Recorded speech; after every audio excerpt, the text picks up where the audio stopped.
There is a version of the Vietnam War that most people believe they already understand. They have seen the photographs. They have watched the documentaries. They carry in their minds a rough outline of what happened. A small country, a large foreign army, a war that went wrong. And that outline is not entirely false, but it is not the whole picture either. The problem with the Vietnam War was never that it was misunderstood.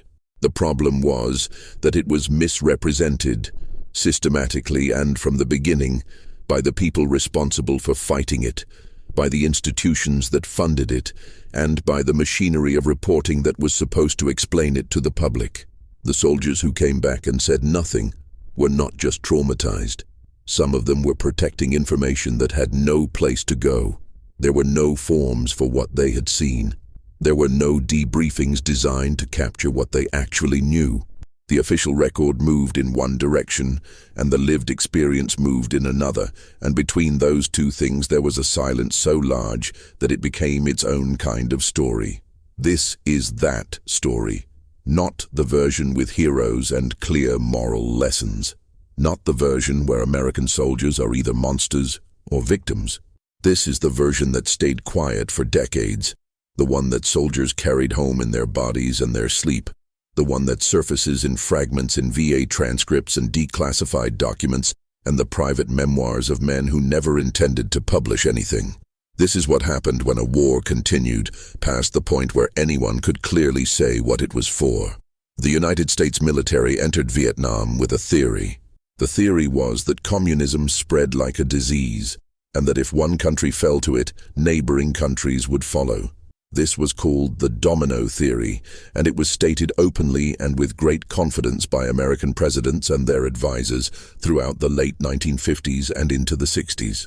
What was less openly stated was how difficult it would be to apply conventional military logic to an insurgency rooted in a population that the American military did not understand, operating in terrain it had never trained for, fighting for reasons that had nothing to do with the ideological framework that Washington had constructed around the conflict.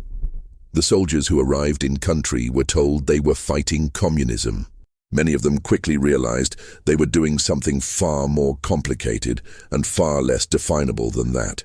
The body count was the first major institutional deception, and it is worth spending real time on it, because almost everything that followed grew from the same logic. By the mid-1960s, General William Westmoreland had settled on attrition as the primary American strategy. The idea was that if enough enemy combatants were killed, the North Vietnamese and the Viet Cong would eventually run out of men willing to fight. Progress in a war like this could not be measured by territory held, because the American military was not trying to hold territory in any traditional sense, so it needed another metric. And the metric it chose was the body count. Units were expected to report the number of enemy killed after each engagement. Those numbers were collected by commanders, passed up the chain of command, and eventually used to brief Congress, to brief the president, and to brief the press. The problem was that the numbers were fabricated on a scale so systematic that it stopped being individual dishonesty and became institutional policy. Soldiers knew this. Officers knew this. Some of them resisted. Most of them didn't. The pressure to produce high body counts came from above. Units that reported low numbers faced scrutiny. Units that reported high numbers were commended. The incentive structure was perfectly designed to generate false data, and it did. Men who were killed in the field and whose identity or affiliation could not be determined were counted as enemy combatants. Civilians who happened to be near an engagement were counted. In some documented cases, the same body was counted more than once. In others, men who were killed by American fire in ambiguous circumstances were added to the tally without investigation. The count went up and the war continued, and none of it meant what it was supposed to mean. A soldier from the 1st Cavalry Division described years later how his unit was instructed before an operation on what the minimum acceptable body count would be. That number was not based on any intelligence estimate of how many enemy fighters were in the area. It was based on what the commanding officer needed to report in order to satisfy the people above him. When the operation ended and the count came in lower than expected, the officer called the men together and told them to look around again. This was not an exceptional event. It was routine. There is a particular kind of moral erosion that happens when soldiers are asked to lie not about what they did, but about what they found. Lying about an action requires a person to confront what they have done. Lying about a count, lying about numbers, lying about a body in a field is more abstract. It feels less like lying and more like paperwork, and that abstraction made it easier. The men who filled out those forms were not monsters.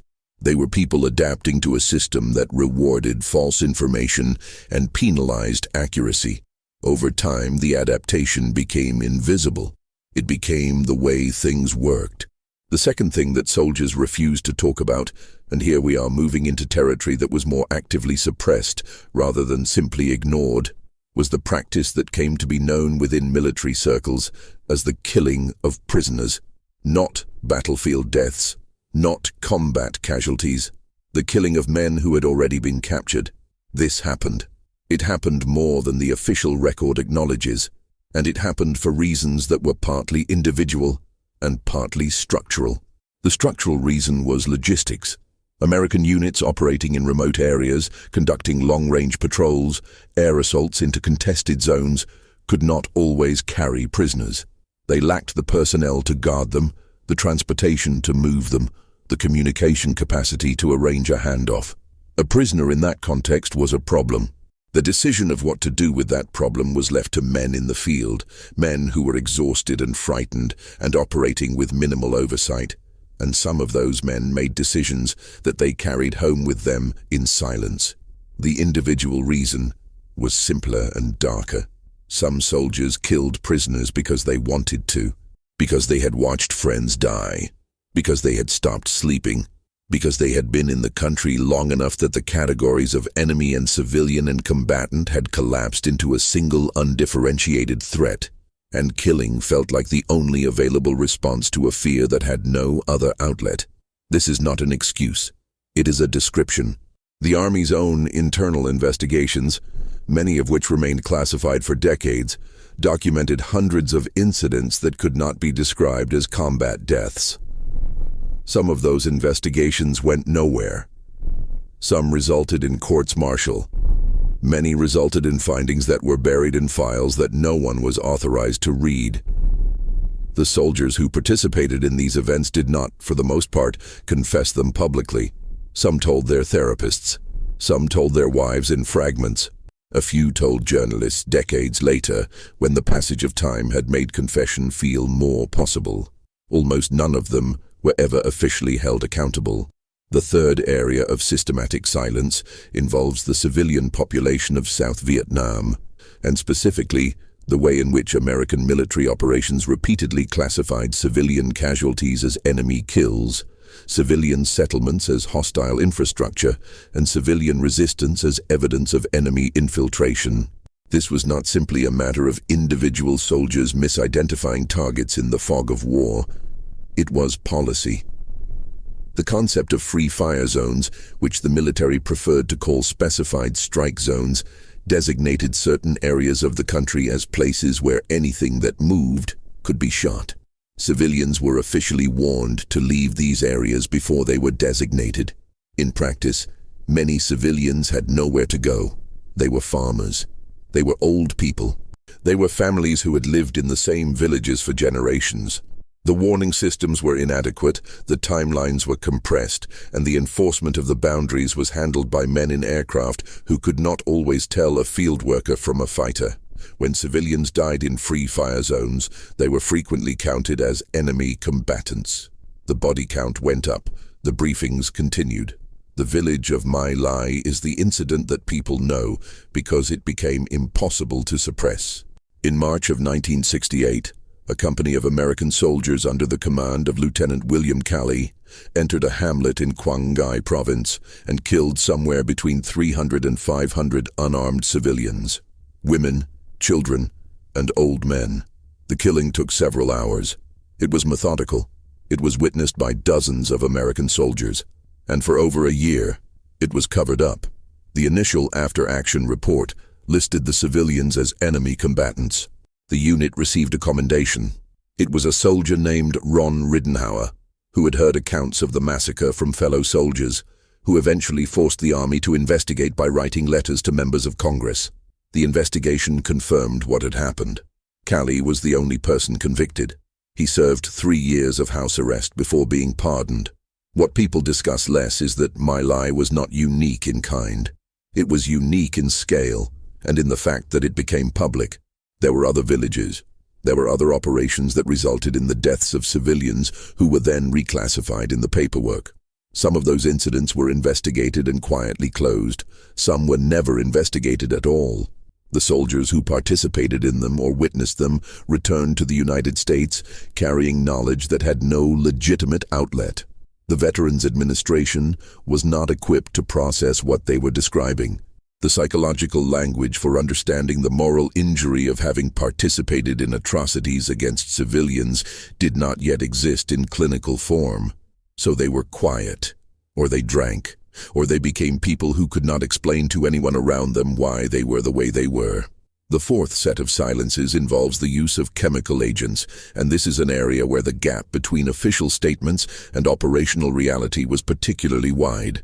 The most documented case involves Agent Orange, the herbicide mixture that the United States military sprayed over vast areas of South Vietnam, beginning in the early 1960s and continuing through 1971.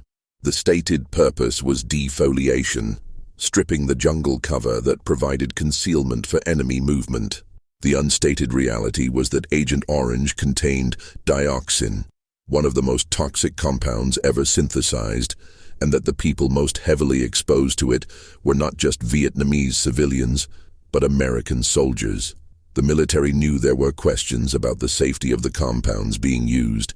Internal documents from the period indicate that concerns were raised and then set aside. The spraying continued. Soldiers walked through freshly defoliated areas. They drank from contaminated water sources.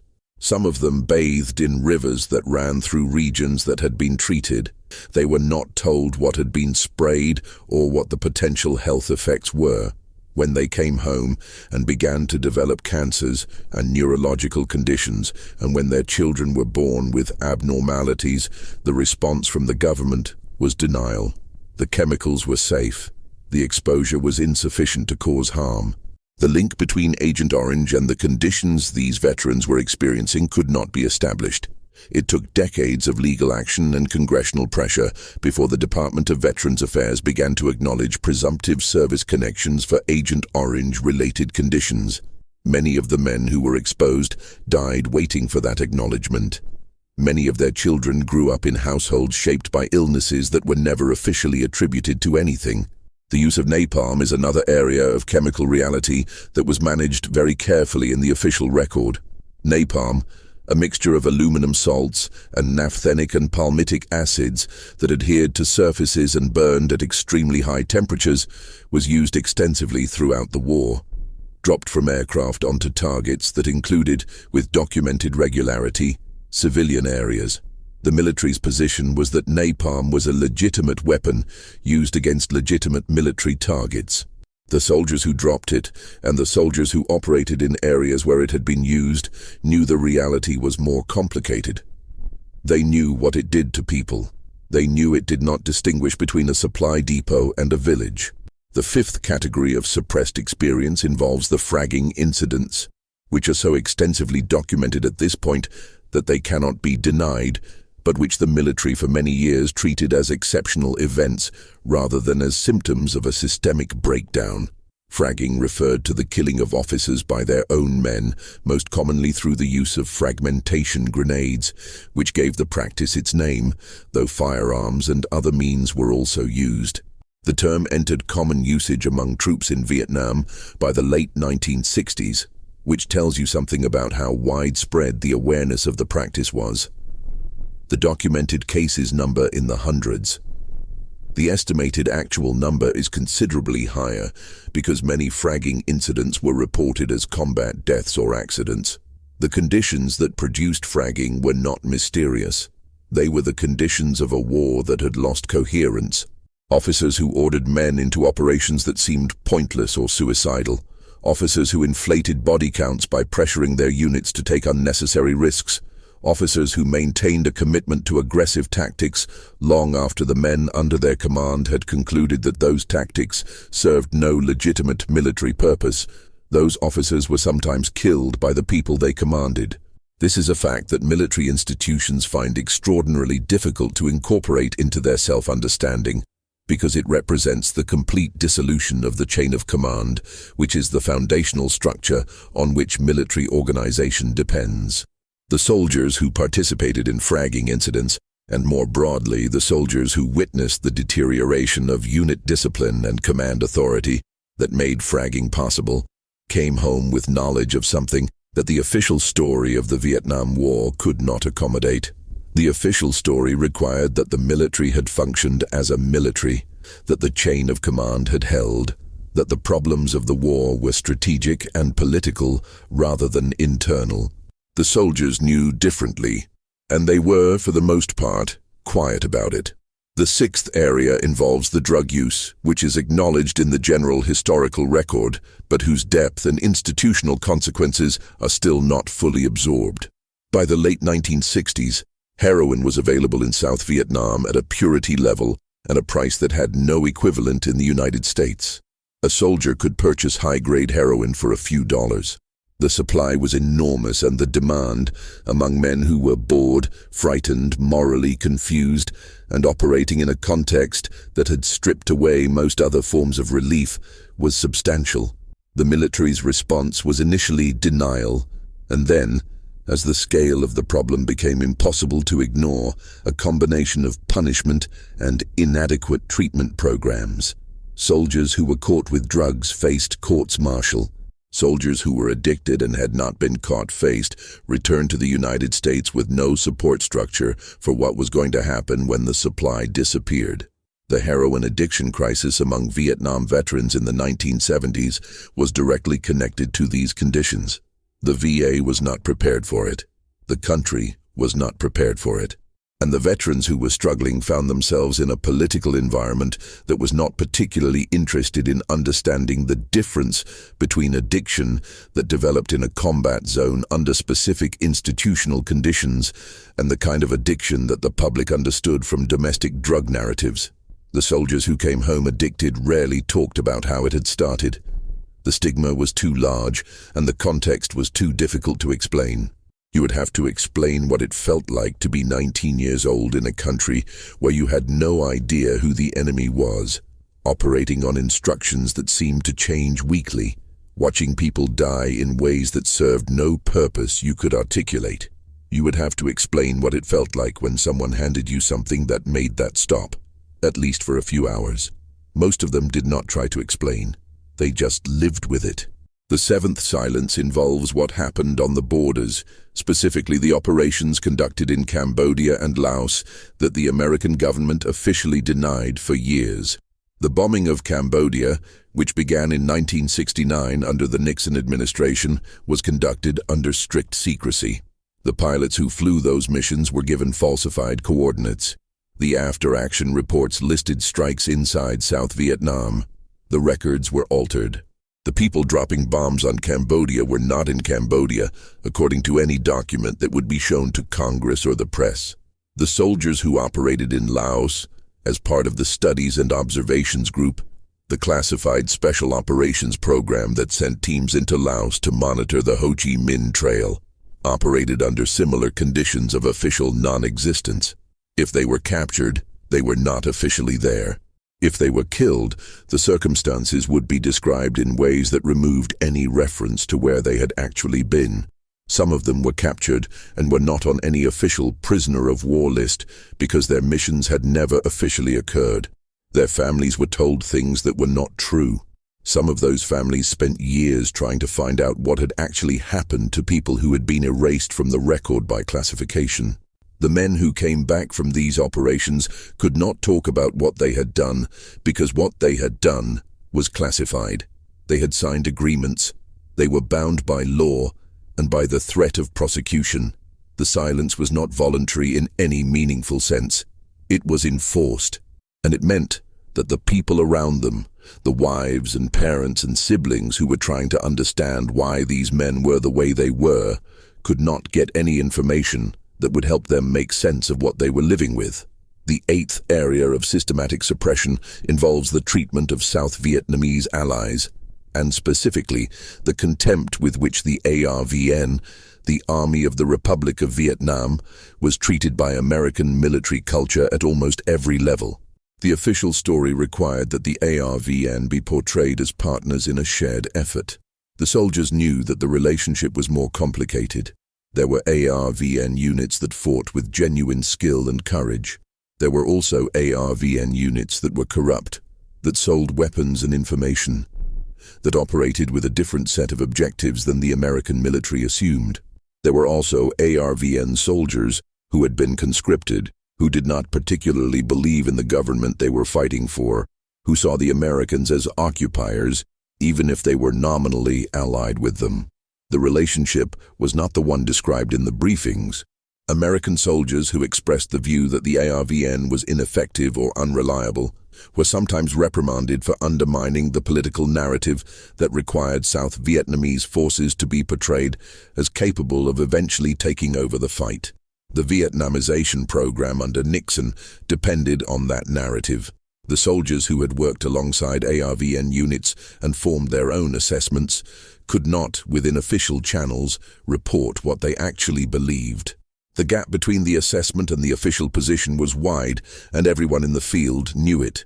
The ninth silence involves the experience of African American soldiers, which is documented but still not fully integrated into the dominant narrative of the war.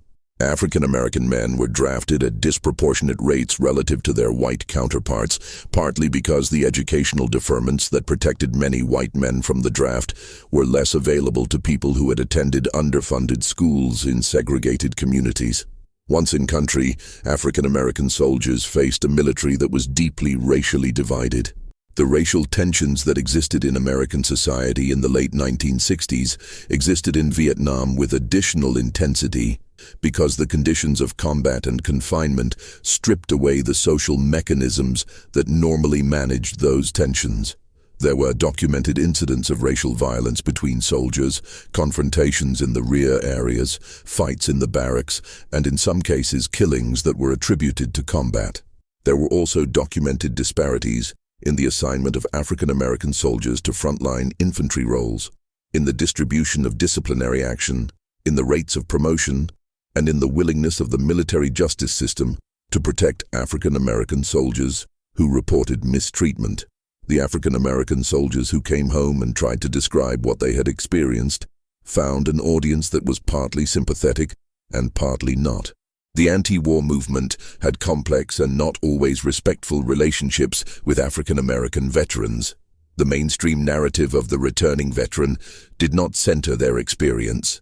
And within the black community, the experience of having served in a war that was increasingly understood as unjust, having been sent to kill Vietnamese people who had done nothing to African Americans personally, and having returned to a country that had not changed as much as the civil rights movement had promised, was its own particular kind of wound. The 10th area involves the mechanics of the peace negotiations and what soldiers on the ground understood about those negotiations that the public did not.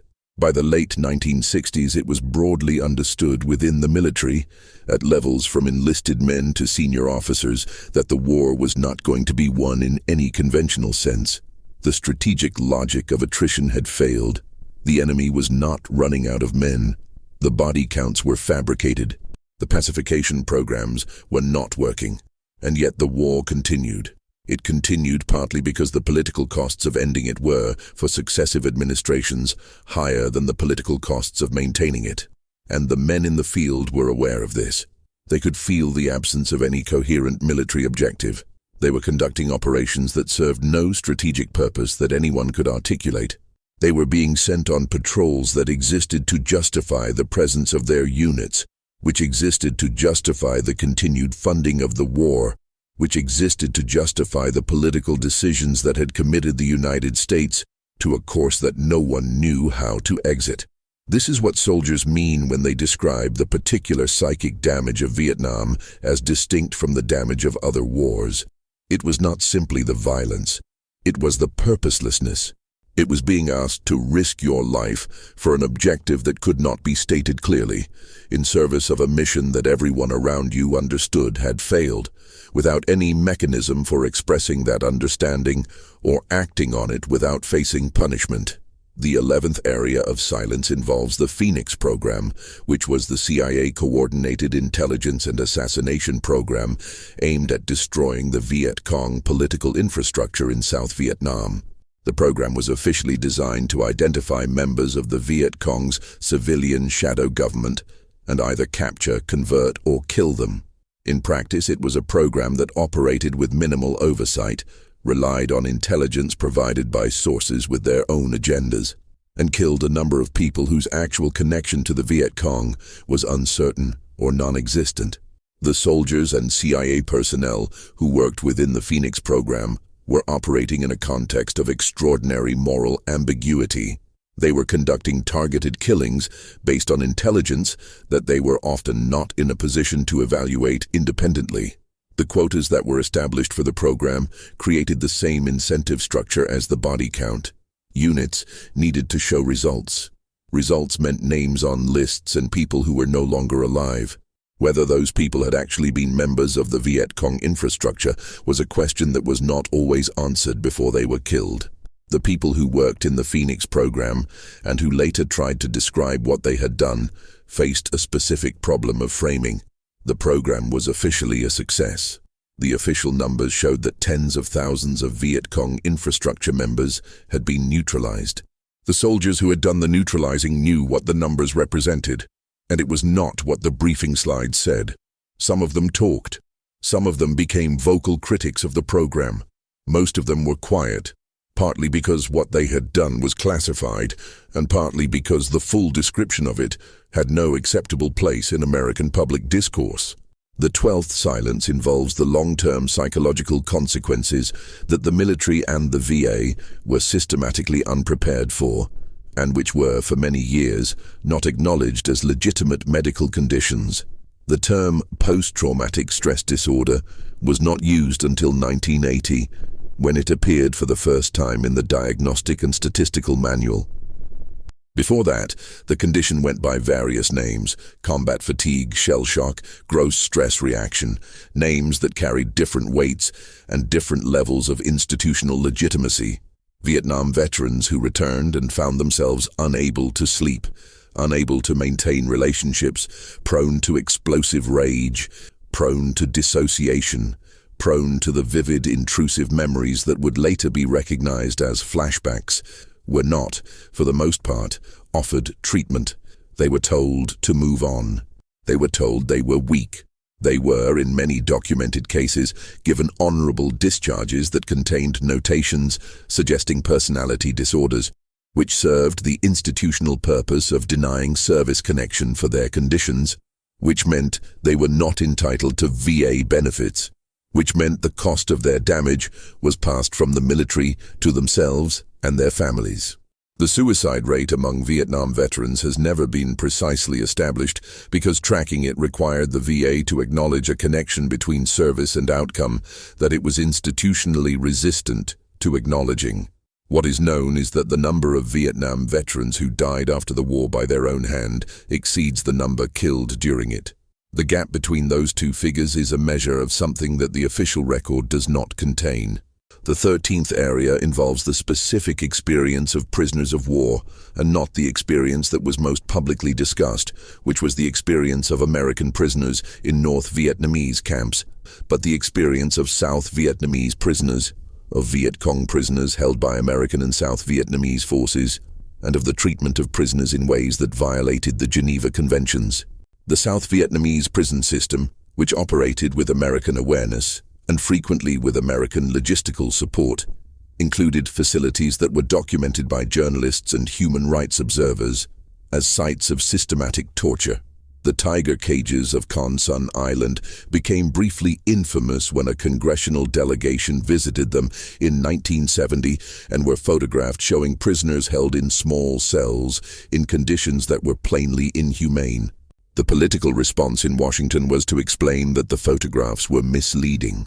The soldiers and officials who had known about these facilities for years and had said nothing were not held accountable. American personnel who witnessed or participated in the interrogation of prisoners using coercive methods that violated military regulations operated in a context where those methods were sometimes encouraged by the need to produce intelligence quickly and punished when they produced the wrong kind of documentation. The records of what happened in interrogation facilities in South Vietnam are incomplete. Some were destroyed, some remain classified. The soldiers who participated in those interrogations came home knowing things that had no legitimate channel for disclosure.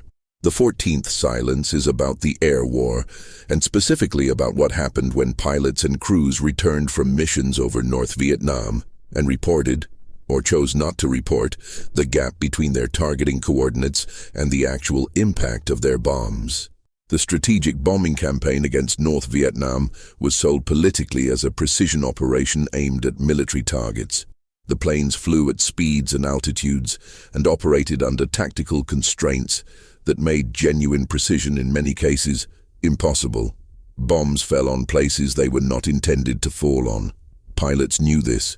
The after-action reports often did not reflect it. There was also the question of what counted as a military target. North Vietnamese anti-aircraft positions were frequently located in or near civilian areas because that positioning provided some protection against attack. When American aircraft struck those positions and the bombs hit the surrounding area, the reports described strikes on military targets. Civilian casualties were an abstraction that did not show up in the briefing slides. The pilots who flew those missions carried the knowledge of what they had seen from their aircraft, and that knowledge was different from what the official record said. The 15th area involves the experience of Navy and Marine units operating in the riverine environment of the Mekong Delta, where the conditions of the war took a particular form that was distinct from the jungle operations in the highlands. The Brown Water Navy, as it was called, operated in close contact with the civilian population of the Delta in ways that the Air Force and the Army units in more remote areas did not. The villages along the rivers were simultaneously civilian settlements and, in some cases, sources of supply and support for Viet Cong units. The line between civilian and combatant was not a line. It was a gradient that shifted depending on the day, the season, the political pressures operating on individual villages. Sailors and Marines operating in this environment developed their own informal rules for how to handle that ambiguity. Some of those rules were humane. Some were not. The documentation of what happened in the Delta during the years of American involvement is fragmentary, because the small unit operations conducted there generated less formal record-keeping than larger operations, and because the rural, isolated nature of the environment meant that oversight was minimal. What is known is that the civilian population of the Delta suffered enormously, and that the suffering was not always the result of Viet Cong action. The 16th silence involves the role of military chaplains, who occupy a unique position in the record because they were present in units throughout the war. They had a pastoral obligation to the men they served, and they were simultaneously part of the military hierarchy that was producing the distortions and denials that shaped the official record. Some chaplains wrote privately about what they witnessed. Some pressed for investigations into specific incidents. A few became public critics of the war after their service ended. What is more difficult to find is any systematic record of what chaplains knew and did not report, of the things that were told to them in confidence that they carried without any official outlet.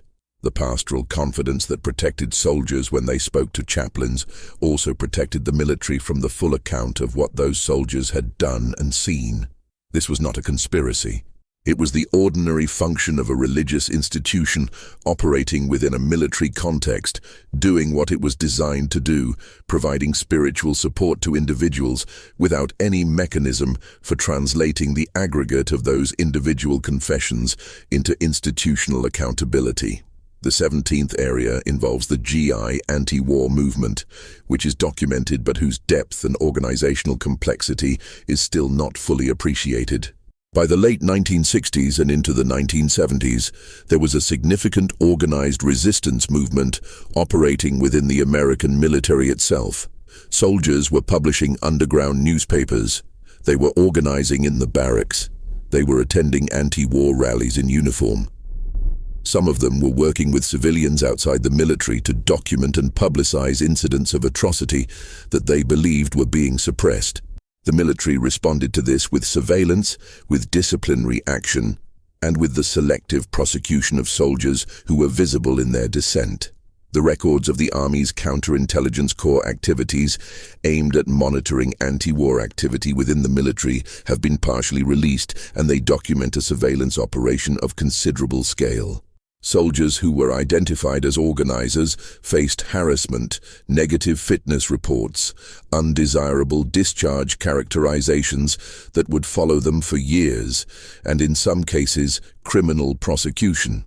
The soldiers who participated in the GI anti-war movement and who were subsequently discharged under less than honorable conditions faced a specific kind of erasure.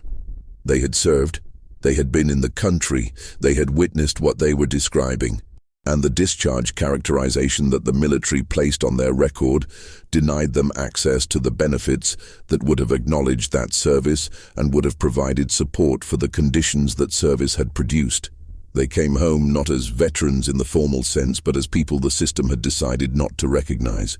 The 18th silence involves what happened during the drawdown, and specifically the period from 1970 to 1973, when American forces were being systematically reduced, even as combat operations continued. The Vietnamization program required that American units hand over areas to ARVN control, while maintaining the appearance that the transition was orderly, and that South Vietnamese forces were capable of what they were being asked to do. The soldiers who were participating in that transition had their own assessment of whether it was working, and their assessment was generally not the one in the briefings. Units that knew they were leaving were operating with a particular kind of reduced motivation. Men who were within months or weeks of rotation home were not eager to die in operations that served a policy objective they did not believe in. The pressure to avoid casualties among short-timers created informal but real constraints on what units would do in the field. Officers who understood this pressure and accommodated it were managing their units in ways that were not reflected in the operational plans they submitted. Officers who did not understand it, or who ignored it, sometimes sent men into situations that produced casualties that were, in the assessment of the surviving members of those units, entirely unnecessary. The 19th area involves the fall of Saigon in April of 1975, and specifically the experience of the American personnel, both military and civilian, who were present during the evacuation and who witnessed the collapse of the South Vietnamese government and military that American policy had claimed to be building for 2 decades. The images of the evacuation are well known. The lines of people trying to reach the American embassy, the helicopters taking off from rooftops, the crowds left behind.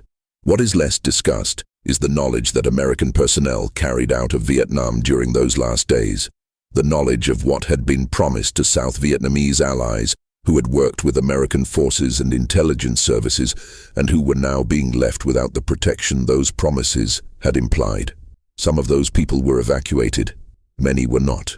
The Americans who made the decisions about who could be taken and who had to be left behind were making those decisions under impossible time pressure and with inadequate resources, but they were also making them in the context of having watched American policy fail over many years, and the final act of that failure was visible and close in ways that earlier failures had not been.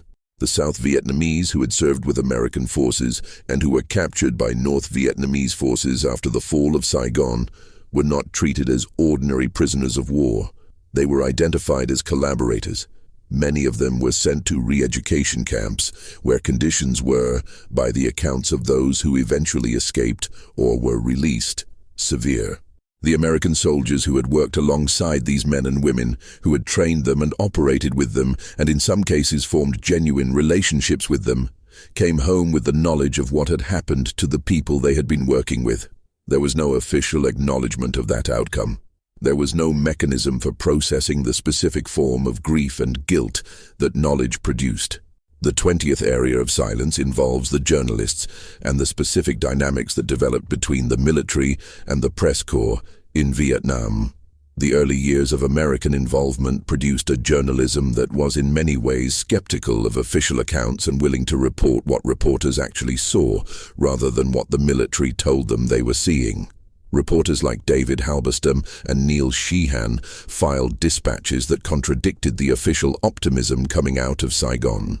The Kennedy administration was furious. The military tried to restrict access. The press fought back. By the late 1960s and into the 70s, the relationship had become more complicated. Reporters who had been in country for extended periods had developed relationships with military units that created their own pressures. Some reporters had seen enough to understand that reporting certain things would end their access to units and operations that gave them the story. Some were managing their own trauma from what they had witnessed. Some were operating under editorial pressure from organizations that had their own relationships with the military and with the government. The result was a journalism that was far better than what came out of earlier American conflicts, but still incomplete. The major atrocities that were reported by people who worked hard against institutional resistance to bring them to light. But for every My Lai that became public, there were incidents that were known to reporters and not published, either because they could not be confirmed to editorial standards, or because the consequences of publication were judged to be too high, or because the reporter who knew about it was protecting a source or a relationship. The 21st and final area involves what happened to the landscape itself and to the Vietnamese people in ways that American public discourse has found it most difficult to fully absorb. The bombing of Vietnam, North and South, was the most intensive aerial bombardment in the history of warfare. More bomb tonnage was dropped on Vietnam than was dropped on all of Europe and the Pacific combined during the Second World War. The craters that bombing left are still visible in aerial photography. The land was not simply fought over, it was destroyed in ways that took decades to partially repair. The use of Agent Orange and other herbicides transformed the ecology of substantial portions of South Vietnam. Forests that had taken centuries to develop were stripped to bare soil. The dioxin contamination persisted in the soil and the food supply for decades. The Vietnamese government's own studies, conducted years after the war ended, documented the health effects in Vietnamese populations in ways that parallel the effects documented in American veterans. The children born with abnormalities in regions of heavy spraying, the elevated cancer rates in affected communities, these are part of the same story as the American veterans who came home sick. But they are a part of the story that has been even more difficult to integrate into American understanding of what the war was. The cluster munitions, the unexploded ordnance scattered across the Vietnamese countryside, continued to kill and maim people for decades after the last American soldier left. Children picking through fields, farmers plowing land that had been in conflict zones, people whose only connection to the war was that they lived where it had been fought, were killed and injured at a rate that continued into the 1980s and 1990s and beyond. The war did not end for the people who lived where it was fought just because American involvement ended. The physical residue of the war continued to operate on the landscape and the people in it long after the helicopters lifted off from the embassy roof. The soldiers who understood this, who had been on the ground and who knew what had been done to the physical world they had operated in, carried a particular version of the war's aftermath. They had been told they were defending South Vietnam. They had watched South Vietnam be physically transformed in ways that would outlast any political outcome the war could have produced. The country they were fighting for had been, in a real and measurable sense, destroyed by the effort to defend it. and there was no language in the official record for that observation. It was not in the briefings. It was not in the after-action reports. It was not in the political speeches about the war's legacy. It was in the silence of men who came back, knowing things that could not be said in any venue that would have been able to hear them. It was in the VA waiting rooms and the VFW posts and the houses where men who had been to Vietnam lived with people who had not, and found that the distance between those two experiences was not something that could be bridged by a conversation or a documentary or a memorial wall or any of the other mechanisms that were eventually constructed to process the war's meaning. The war ended officially in April of 1975. For the United States government, it had ended operationally 2 years earlier with the Paris Peace Accords, though American bombing of Cambodia continued until August of 1973, when Congress cut off funding. For the Vietnamese, on all sides, it continued through years of occupation, re-education, flight, and reconstruction. For the American soldiers who had been there, it did not end with any external event. It ended, for those it ended for, at some private interior moment that no official document recorded. For many of them, it never ended at all. The last American combat troops left South Vietnam in March of 1973. The embassy fell in April of 1975. In between, American military and civilian advisors remained in country. American aid continued to flow to the South Vietnamese government. American intelligence operations continued. The war that had officially ended in January of 1973 continued in the forms available to it, and the people conducting those forms continued to file reports, and those reports continued to describe a situation that bore a complicated relationship to what was actually happening on the ground. The last fixed-wing aircraft to land at Tan Son Nhut Air Base before it was overrun was a C-130 that had arrived to assist in the evacuation. It came under rocket fire while on the ground. 2 Marines were killed. Their names were Charles McMahon and Darwin Judge. They were 19 and 21 years old, respectively. They were the last American military personnel killed in Vietnam. The war had been winding down for years by the time they died. The decisions that put them on that airfield had been made by people who were no longer in office, in service of objectives that had long since dissolved, as part of a commitment that the country had been trying to exit for a decade. They died in a war that had already, in every meaningful sense, ended. And then the helicopters lifted off, and the people who could not get on them watched from below, and the city fell, and the war was over, and the silence began.